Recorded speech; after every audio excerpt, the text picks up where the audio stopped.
Bonjour à tous, ça fait un petit moment que je suis pas revenue en vidéo, mais il y avait un sujet qui me tenait particulièrement à cœur de vous présenter parce que j'ai beaucoup de questions sur le sujet. Alors en fait, il s'agit de mes carnets chouchous, puisque pour ceux et celles qui me suivent depuis longtemps, vous savez que je suis une addict à tout ce qui est manuscrit. J'aime écrire tout simplement parce que je trouve que déjà c'est un support qui ne se perd pas aussi facilement que tout ce qui est informatique, parce que tout ce qui est informatique, le moindre bug, c'est perdu. Et puis de toute façon, au jour d'aujourd'hui, on passe notre temps, notre vie collée à nos téléphones, à nos ordinateurs, etc. Moi, la première, je passe énormément de temps dessus. Et je trouve que c'est dommage parce qu'on ne montre pas un exemple à nos enfants par rapport à l'écriture, que je trouve essentiel. Donc, pour moi, le support écrit reste quand même quelque chose de très très important. Et en plus, j'arrive vraiment mieux à m'organiser quand je souhaite avoir une organisation. Pour moi, l'écrit reste la meilleure trace et c'est surtout celle sur laquelle j'ai le sentiment de m'investir le plus finalement. Donc du coup, je vais vous présenter ça. La première chose qui pour moi est essentielle et que ça fait des années que j'en utilise, d'ailleurs de toute façon dès l'école on s'en sert, c'est ce qu'on appelle un cahier de texte dans un premier temps, puis ensuite un agenda dans lequel vous notez vos devoirs. Mais moi, au jour d'aujourd'hui, cet agenda, je m'en sers pour d'autres choses. Comme n'importe quelle personne, mon agenda me sert à noter tout ce qui est mes rendez-vous, mon suivi pour ma grossesse. Je note par exemple, vous voyez là ici en rose, parce que je suis la reine des stabilos, je vais y revenir plus tard, mais ici en rose, vous avez la semaine dans laquelle je me trouve par rapport à ma grossesse. Tout ce qui est en vert, c'est ce qui correspond en fait à Noan. En orange, c'est quand on a des repas à l'extérieur. En jaune, ce sont les anniversaires ou les rendez-vous importants de type rendez-vous par exemple avec un artisan pour la maison ou quoi que ce soit. Ensuite, on a en violet les événements type, là j'ai noté la séance photo par exemple le 29 octobre. J'ai noté en violet, je note par exemple que j'avais un rendez-vous avec une maman qui venait pour des vêtements. Voilà, des choses qui sont importantes mais de deuxième degré. Par contre, tout ce qui est les rendez-vous les plus importants, je les stabilote en rose. Là la date, j'avais mis le 10 octobre mon congé mat officiel. En rose, j'ai mis mon rendez-vous avec la sage-femme, mon rendez-vous avec la gynéco. Enfin, vous voyez, j'ai un code couleur. Et en bleu, c'est tout ce qui est les vacances scolaires, vacances de papa, vacances de maman. Voilà, des périodes clés comme ça où j'ai besoin de me repérer. Voilà, donc ça c'est ma petite organisation personnelle. Ça c'est un petit agenda tout simplement que j'ai avec Yves Rocher. C'est vrai que tous les ans, comme j'ai la carte Yves Rocher, eh bien j'ai le fameux petit agenda. Et c'est vrai qu'ils sont très bien foutus parce que l'avantage c'est qu'ils tiennent parfaitement dans les sacs à main. Il y a, vous voyez au niveau de la semaine, en fait ça fait un semainier sur 2 pages, une partie notes ici en bas. Moi j'aime bien la partie notes, en fait je m'en sers très peu pour des notes ou quoi que ce soit. Je m'en sers plus pour mettre par exemple des citations, des choses comme ça, j'aime bien. C'est mon truc à moi d'avoir des citations toujours partout. Et puis ce que j'aime bien également dans cet agenda, c'est qu'à la fin, vous avez pas mal de pages qui sont consacrées si on veut faire des prises de notes. Vous avez même une partie répertoire. Bon, on s'en sert très peu au jour d'aujourd'hui du répertoire, mais c'est vrai que ça peut être intéressant quand même. Et puis voilà, moi j'aime beaucoup cet agenda, il est très bien fait, il y a tout ce qu'il faut. Et comme je disais, le format pocket, qui n'est pas plus gros que la main. C'est vrai que c'est hyper pratique, hyper simple à trimballer partout avec soi. Donc ça c'est une base que je pense on est quand même encore énormément à utiliser en format papier. Maintenant, mes deux petits carnets que j'utilise maintenant depuis quelques semaines, voire même quelques mois maintenant pour un des plus importants, c'est ces deux-là. Donc des couleurs assez girly, hein. J'ai pris celui-là, vous voyez, il a des cœurs roses. Là devant, sous le rabat en plastique, j'ai glissé des ordonnances, des choses comme ça. Donc ça c'est très pratique, pareil à mettre dans le sac à main. Bon, il faut quand même avoir un sac à main un petit peu grand, mais moi j'aime bien avoir un sac à main besace parce qu'avec un enfant je trouve que c'est pratique. On a toujours 3 tonnes de trucs à mettre, donc finalement les tout petits sacs à main... ils sont sortis uniquement par exemple pour les soirées, les choses comme ça, mais en journée ou quoi, j'ai toujours mon gros sac à main dans lequel je peux emmener ce cahier. Et ce cahier en fait pour moi, il est très bien. Alors pour tout vous dire, je l'ai acheté chez Action. Je l'aime beaucoup parce qu'en fait il a des, ici, intercalaires que l'on peut changer de place dans le carnet. Donc ça c'est très pratique. Et on peut donc créer des sections dans son carnet sans s'y perdre. C'est très très pratique. Moi j'aime beaucoup ce système. Et l'avantage en fait c'est que le papier est assez fin, assez souple. Donc le carnet n'est pas très lourd finalement. Et à l'intérieur donc j'ai mis des petits post-it de couleur. Je me suis mis une petite citation parce que j'adore les citations. Donc, la citation, pour vous dire si vous posez la question, c'est « Il y a des fleurs partout pour qui veut bien les voir ». C'est une citation du très célèbre Henri Matisse, que j'aime beaucoup. Et donc du coup, dans ce carnet de suivi, donc comme je disais, j'ai 4 sections. Mes 4 sections sont consacrées pour la première à la maison, du moins à la vie globale de la maison. On est en pleine période de travaux. Moi ça me permet d'avoir fait mon planning rétroactif des travaux, de tout ce qu'on envisage de faire, sur quelle période, etc. pour voir si ça avance en bonne et due forme. Ensuite, je me sers de cette section également pour faire tout ce que j'appelle mes petites listes, type pour la maison, j'aimerais bien avoir fait telle liste de recettes dans le congélateur avant d'accoucher. Enfin, vous voyez, c'est un petit peu ma façon de m'organiser pour l'organisation générale du foyer. J'ai une section pour mon fils, une section pour ma fille et une section pour moi, à titre personnel, pour ce que je veux faire pour moi, mes listes de ce que j'aimerais avoir comme nouveau livre, les listes des produits que je dois mettre dans ma valise de maternité obligatoirement. Voilà, c'est mes petits trucs à moi, ça me permet d'avoir mes petits pense-bêtes. Et je fais une page à chaque fois par sujet, ou une page pour 2 sujets suivant la longueur du sujet. Voilà, donc là par exemple, pour vous montrer... je m'étais fait une page sur laquelle j'avais mis les courriers impératifs à traiter depuis que j'ai déménagé. Donc envoyer les RIB, les mises à jour d'adresse, des choses comme ça. Donc ça, je m'étais fait ma petite liste. Pour ma fille, par exemple, dans sa section, j'avais fait tout ce qui était la liste pour la valise de la maternité, pour ne rien oublier, pour pouvoir pointer. Donc en l'occurrence, pour elle, tout est prêt. Pour moi, si vous me suivez sur les réseaux sociaux, vous savez que depuis hier, j'ai appris que bébé semble très pressé de sortir, puisque là, nous serons demain à 36 semaines d'aménorrhée. Normalement, il me reste encore 5 semaines à faire minimum. Et en l'occurrence, mademoiselle semble déjà se présenter dans le col. Bref, tout s'engage déjà un petit peu plus tôt, comme son frère. Et ça se trouve peut-être plus tôt que son frère. Donc, ça me permet vraiment... vous voyez, d'être calée, parce que comme je m'y suis pris tôt dans mon carnet de notes au cours de ma grossesse, j'ai vraiment tout noté, je me suis organisée, je me suis fait mes petits plannings rétroactifs comme je vous disais. Et du coup tout est prêt et je vais pouvoir m'y référer pour me préparer.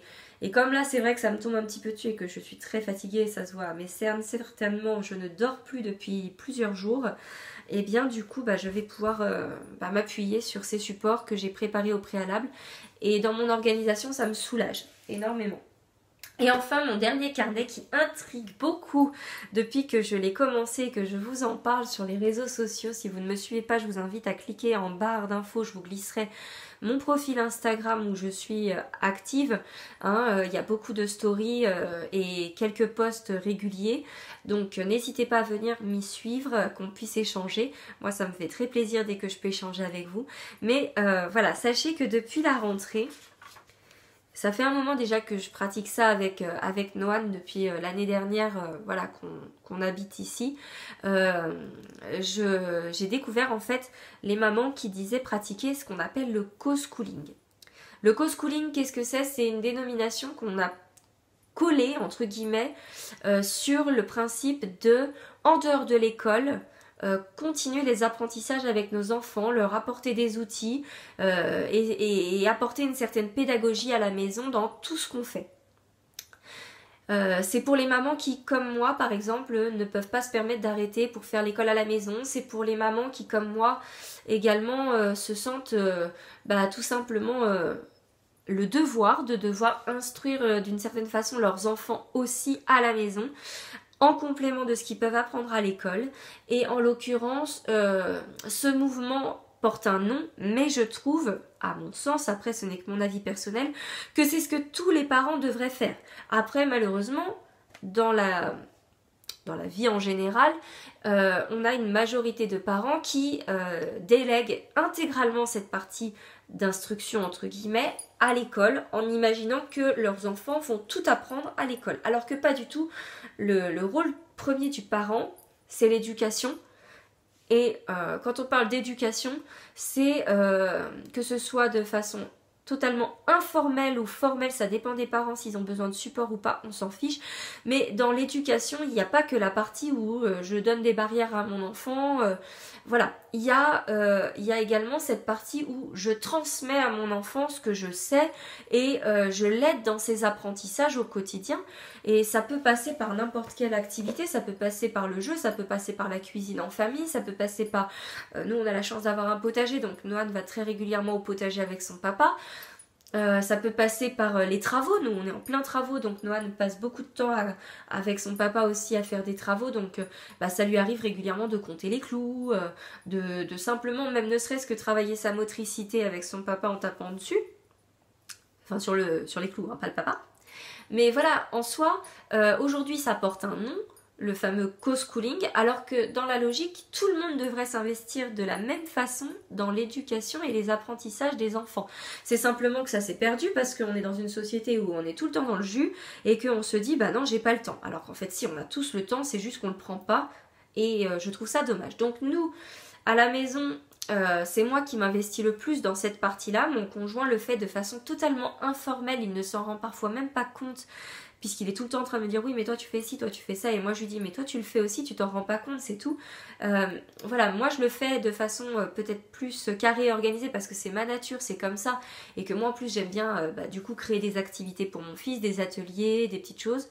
Donc du coup c'est vrai qu'on a ce sentiment que peut-être effectivement c'est moi qui entre guillemets pratique le plus cette partie-là, mais en fait le papa s'investit tout autant à son échelle et à sa façon, on va dire, puisqu'on a tous les deux une approche complètement différente des apprentissages. Pour autant, il est le premier, par exemple, à lui dire « Ah bah tiens, t'as combien de céréales dans ton bol le matin ?» Enfin, vous voyez, c'est que des petites choses comme ça, mais en fait, c'est essentiel, et malgré tout, sans s'en rendre compte, et si tous les parents faisaient ça plus souvent et tous les jours et de manière tout à fait informelle, rien que ça, déjà ce serait énorme. Et je pense que les professeurs qui aujourd'hui ont une pression monstre sur les épaules seraient vraiment largement plus récompensés au niveau des résultats des élèves si les parents s'investissaient plus, parce que malheureusement ça vient souvent de là le problème d'apprentissage des élèves, c'est que à la maison ils n'ont pas forcément l'habitude d'apprendre, ou alors ils sont livrés à eux-mêmes, ils apprennent par eux-mêmes et ils manquent d'amour pour l'apprentissage, j'ai envie de dire. On leur transmet pas cet amour de l'apprentissage. Donc, pour en revenir à mon carnet, j'ai été largement inspirée par les mamans qui sont en instruction en famille, et c'est une très bonne façon pour elles en fait de tenir un journal de bord des apprentissages qui sont faits au cours de la semaine, pour quand elles subissent par exemple leurs contrôles qui sont de l'ordre de 1 à 2 fois par an, une fois l'instruction primaire démarrée, si je dis pas de bêtises. Donc du coup je me suis inspirée de ça. Alors bien souvent les mamans en IEF ont beaucoup plus de choses que moi à noter, donc c'est vrai que souvent elles prennent 2 pages ou un cahier plus grand ou quoi que ce soit. Moi pour une semaine j'ai besoin d'1 page. Donc hop, j'essaie de vous l'approcher un petit peu, vous voyez, donc je mets la date au-dessus, je mets la matière sur le côté, et ici je note ensuite ce qu'on a fait dans la semaine. Hein, c'est tout à fait à titre informel, je ne mets pas de date ou quoi que ce soit. Les matières que je recense principalement, c'est français, mathématiques, sciences, les jeux qu'on a pu faire dans la semaine, géographie, histoire et autres, et c'est comme ça que ça me permet de voir ce qu'on a pu faire dans la semaine, et je trouve que c'est un support dans lequel on va pouvoir du coup voir l'évolution de l'enfant, voir ce qu'on a pu lui apporter et ses progrès. Et du coup par exemple vous voyez, si je prends la semaine dernière, celle du 8 au 14 octobre, donc je lui avais fait le mercredi un petit atelier sur le thème des pirates. En français on avait fait des lectures sur les pirates que moi je lui lisais.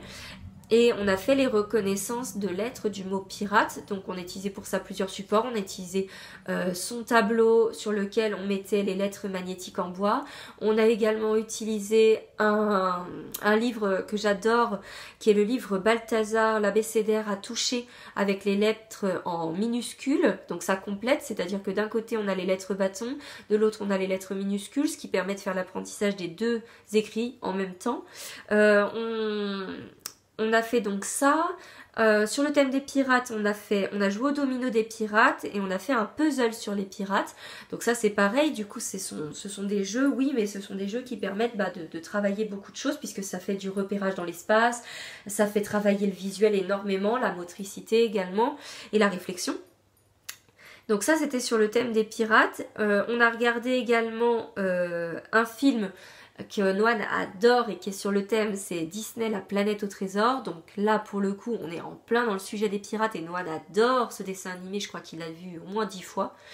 Et donc ça permet en fait, moi je m'attarde beaucoup sur le fait que quand il regarde un support audio ou vidéo ou quoi que ce soit, je le fais beaucoup travailler sur après l'analyse.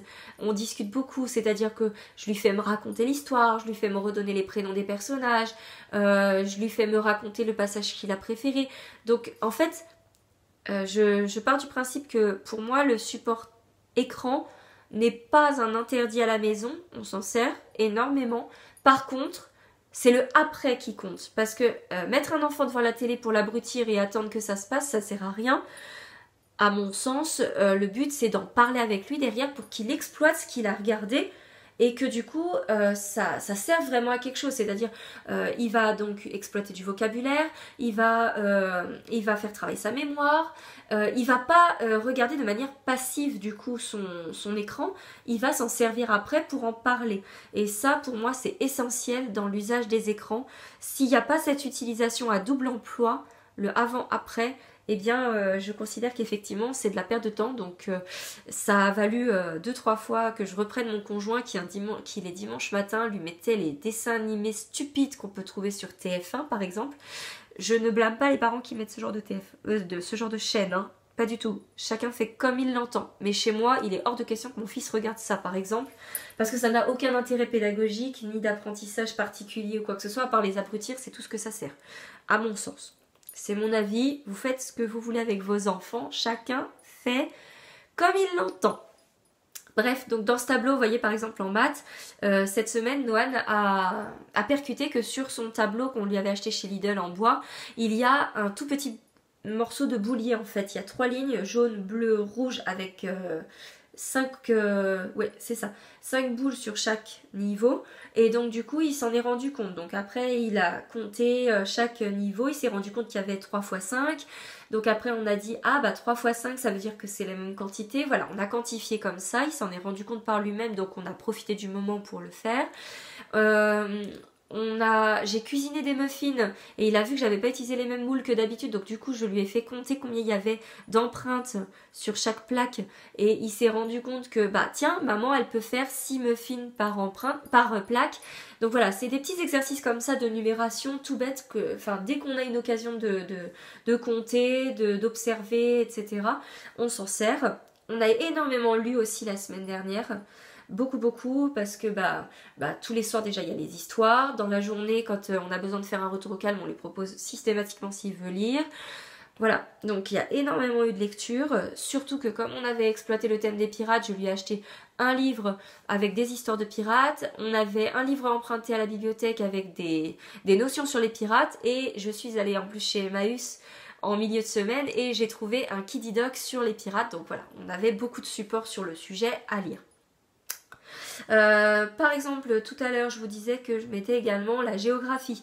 Alors la géographie, c'est un des sujets sur lesquels moi, je n'utilise pas de support formel particulièrement ou quoi que ce soit, hein. Je fais tout dans le jeu et l'informel autant que faire se peut. C'est moi, en fait, finalement, qui fais du formel pour moi-même.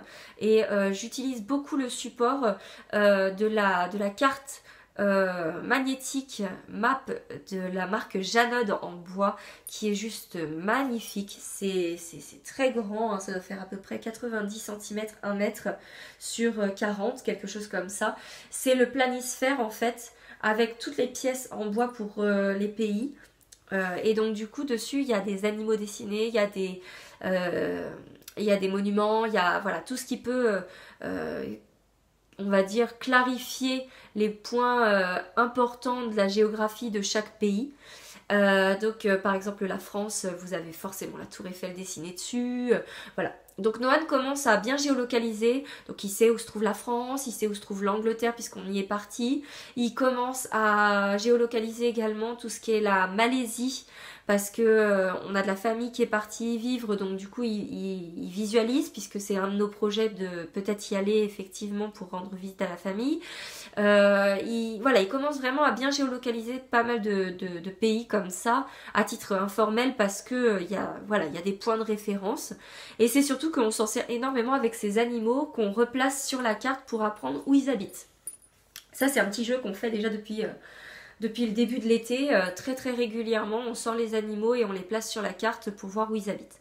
Donc ça, c'est très intéressant parce que lui, ça lui permet d'apprendre plusieurs choses en même temps, sans s'en rendre compte. On joue et après il se met à jouer avec ses animaux, il part en jeu libre complet. Donc voilà, des fois ça dure 5 minutes, des fois il peut y passer un quart d'heure à placer ses animaux et à discuter avec moi.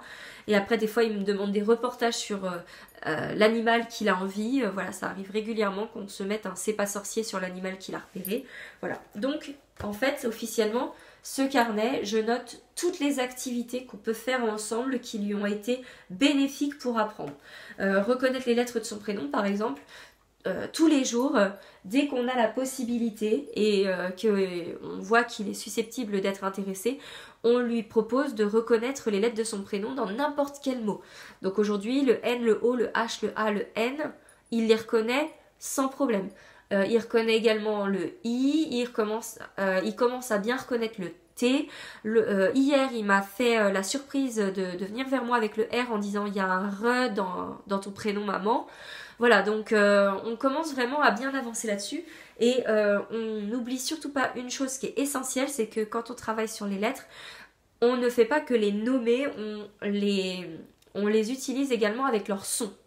C'est-à-dire que je n'utilise pas le N en l'appelant N tout le temps, je dis le N. Le O, j'insiste en disant le O, et ainsi de suite. Je lui explique que le H dans son prénom, quand on dit Noan, on l'entend pas. C'est une lettre muette. Et voilà, et on parle comme ça. Et on sait très bien que même si il répète pas, on sait que ça percute là-haut et on sait que c'est enregistré à force de l'entendre.